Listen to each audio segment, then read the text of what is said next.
એસીબીએ ભ્રષ્ટ કર્મચારીઓ પર સકંજો કસ્યો છે। સુરત મનપાના કતારગામ નોર્થ ઝોન કચેરીમાં ફરજ બજાવતો computer operator cum clerk Rahul Pal લાંચ લેતા ઝડપાઈ ગયો। એસીબીને મળેલી બાતમીના આધારે છટકું ગોઠવવામાં આવ્યું હતું। આરોપી રાહુલે વેરાબિલમાં નામ ટ્રાન્સફર કરવાના કામના નિકાલ માટે લાંચની માંગણી કરી હતી।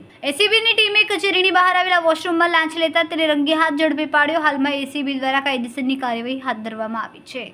જાગૃત નાગરિકની ફરિયાદ મળેલી કે પોતાના વેરાબિલનું નામ સુધારવા એમણે કતારગામ ઝોન એસએમસીમાં 2022માં અરજી કરેલી, જે હાલ સુધી પડતર હતી અને તેઓ વારંવાર ત્યાં ધક્કા ખાતા હોય અને તેઓએ જઈ ત્યાંના કન્સર્ન ક્લાર્ક જે કોમ્પ્યુટર ઓપરેટર તરીકે ફરજ બજાવે છે તેઓને જઈને મળેલા અને તેમની જોડે એમની અરજી બાબતે પૂછપરછ કરી તો તેઓએ એમને જણાવેલ કે જો વેરાબિલનું નામ તમારા નામે ચડાવવું હોય તો 5000 રૂપિયા લાગશે।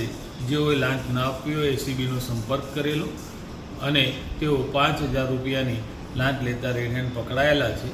એ ગુનો રજીસ્ટર થઈ આગળની કાર્યવાહી હાથ ધરેલી છે। સર, કોમ્પ્યુટર ઓપરેટરનો પગાર કેટલો હતો અને ક્યાં ટ્રેપ કરવામાં આવ્યું? આ કતારગામ ઝોન ઓફિસે જ કરેલી ટ્રેપ અને આ જે ઓપરેટર હતા એ આઉટસોર્સિંગથી રાખવામાં આવેલ હતો। એનો પગાર 11000 રૂપિયા।